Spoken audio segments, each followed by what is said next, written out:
Hi friends, ఇక్కడ నేను మీకు చూపిస్తున్నాను స్టెయిన్లెస్ స్టీల్ ప్రెషర్ కుక్కర్ని. అల్యూమినియం ప్రెషర్ కుక్కర్స్ వాడడం మంచిది కాదు.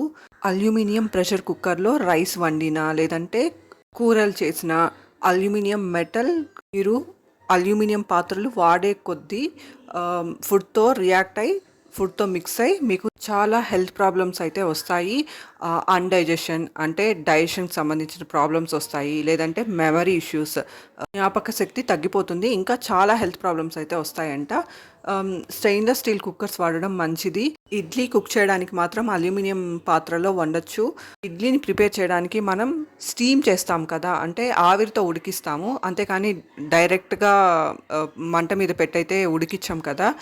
సో అందులో నుంచి మెటల్ కరిగేది కూడా యాక్సెప్టబుల్ అమౌంట్స్లో కరుగుతుందంట. సో దానివల్ల అయితే పెద్దగా హెల్త్ ఇష్యూస్ అయితే రావంట. కానీ అల్యూమినియం ప్రెషర్ కుక్కర్స్ అయితే వాడకూడదు.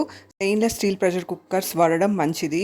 ఇక్కడ నేను చూపిస్తున్న ప్రెషర్ కుక్కర్ అయితే ప్రిస్టేజ్ బ్రాండ్కి సంబంధించింది. ఇక్కడ చూసారు కదా, ఇవైతే స్పిల్ కాకోకుండా ఉంటాయి. మీరు కుక్ చేసేటప్పుడు స్పిల్ కంట్రోల్ కూడా ఉంటుందన్నమాట.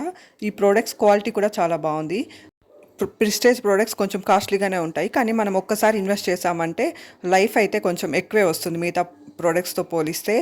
ఆడవాళ్ళు అయితే చీరలు, డ్రెస్సెస్ పర్చేసెస్ పైన మనీ తగ్గించి ఇలాంటి హెల్తీ ప్రోడక్ట్స్కి అయితే ఖర్చు పెట్టచ్చు. నేను అలానే నా డ్రెస్కి ఇచ్చిన మనీని ఇలా కుక్కర్కి ఖర్చు పెట్టాను. ఈ స్టెయిన్లెస్ స్టీల్ ప్రెషర్ కుక్కర్ అయితే 3 లీటర్స్. మీకు ఎంత క్వాంటిటీ అయితే కావాలో అంత క్వాంటిటీని మీరు కొనుక్కోవచ్చు. 7.5 లీటర్ అని, 5 లీటర్స్ అని, 3.5 లీటర్, 3 లీటర్, 2 లీటర్ అని డిఫరెంట్ కెపాసిటీతో ఉంటాయన్నమాట. మీకు మీకు రిక్వైర్మెంట్ని బట్టి మీరు కొనుక్కోవచ్చు.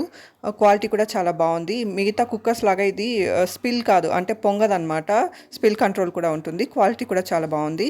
నచ్చితే కొనుక్కోండి. Thank you for watching my video. Thank you.